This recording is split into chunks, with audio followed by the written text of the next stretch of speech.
The biggest lesson that I've learned this year is to never rush the process. I remember this one time when I'm sitting with my crying mom by the kitchen table in our house, telling her that I can't stand it anymore. I tell her that either she kicks me out the house or I go get a job and pay the bills. Because I'm sick and tired of trading my values for my parents' expectation and perception of me. That's why I decided to completely drop out of university. I was always skeptical about the education system and the value of it. You have to pay enormous amount of money for it. It doesn't provide you with valuable real-life skills. You have to spend at least 4 years of your youth in it. And a mere view of people that went through the system and they weren't happy. It all made me despise this way of living your life, where you first go to school, then university, get a degree, go to job, retire, and then die.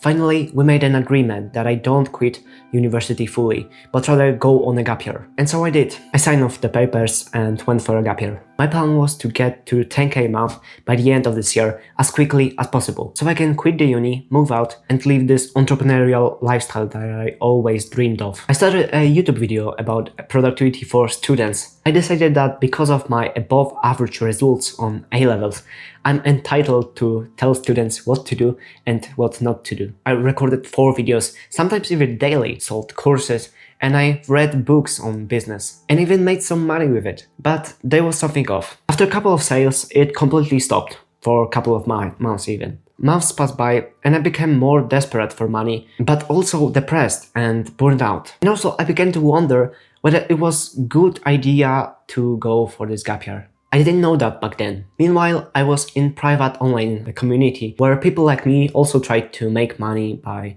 social media marketing, making educational content specifically. And I saw a trend that kept popping up. There was not so many people actually like me that made any money. Actually, there were only few of those that made it consistently. Specifically the people with considerable credibility in their niche. And that was actually the moment when everything clicked for me. I realized that my goal was arrogant and ignorant. I didn't have any valuable skills to sell. I passed my A-levels with above average results, but that was actually it. I never earned any money online, not to mention the 10k amount. I wasn't specific even on how I was supposed to get there, and I wasn't passionate about it. I realized that money flows to people who are credible, or more generally, to those who have something to offer. The harsh truth is that most young people don't have that, so trying to circumvent this rule will only lead to wasted effort and stress. And there are a couple of reasons why we feel rushed in today's day and age. The first reason is social media algorithms that highlights and normalizes outliers. The second are all the internet gurus that try to sell us their course by inducing a sense of FOMO, fear of missing out, and a fear of being left behind. And the third reason is social expectation. We feel obligated to do what most people do. And I have to say this, I'm not discouraging you from following your dreams. I'm doing the complete opposite here. I'm trying to save you from making the mistake of skipping the basics to get straight to the results, which is money, obviously. Because when you try to do this, there are serious consequences. First of all, you stop reflecting on yourself and thinking critically because you start to follow someone else's goal. Do you really want to become an entrepreneur? Have you thought about it? Or is it a desire that someone else told you to have? Because of this, we make worse decisions. We start thinking in short term rather than in long term. We stop focusing on fundamentals like skills, passion, character traits like discipline, leadership,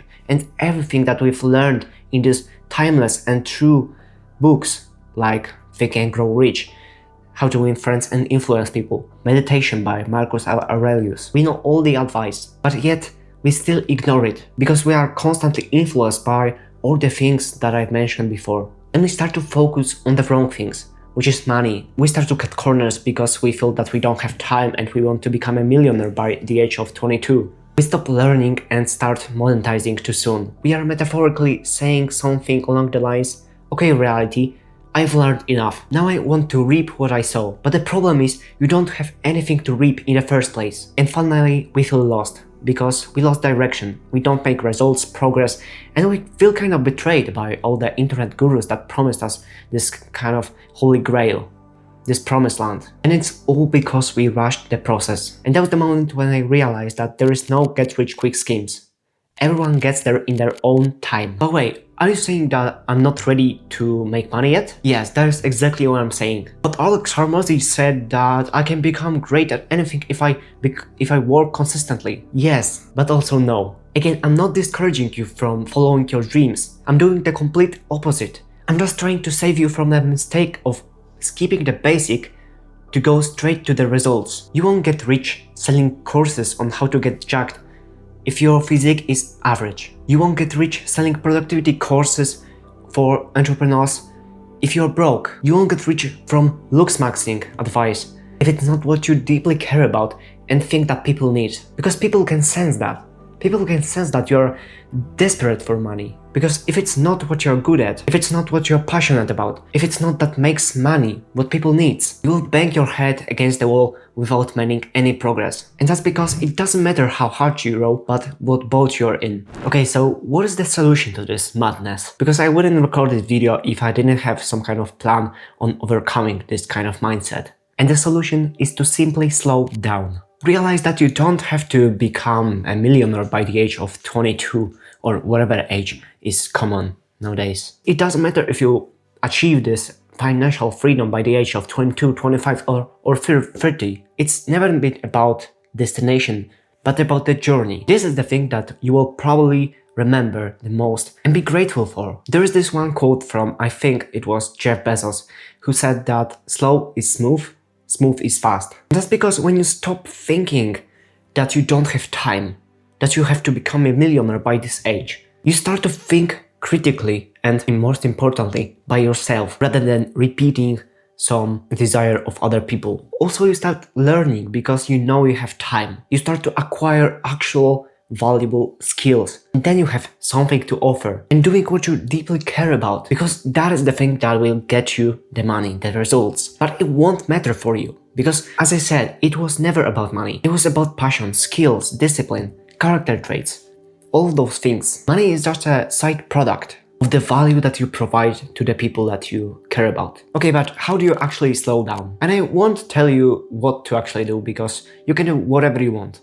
I won't be yet another 22, 21 years old who tells you what to do. So I will just tell you what I try to do right now. First of all, cut the noise. That means unfollow every person that no longer serves you. Maybe it's this one YouTuber, self-improvement YouTuber that you've been watching for years and that got you onto self-improvement and helped you start all the healthy habits, but it's no longer serving you because you start to make reckless decisions because of that person. Second of all, humble yourself. Realize that you don't have anything to offer yet. Sure, you might want some kind of award at school or or university, but ask yourself, do people really want that? Do people pay for that? If so, definitely go ahead and sell this product. If you think that it's not really in need right now, maybe you should keep learning rather than monetize. Next one is spend at least 30 minutes a day doing nothing but reflecting. It could be journaling, it could be staring at a blank wall, it could be going for a walk without headphones.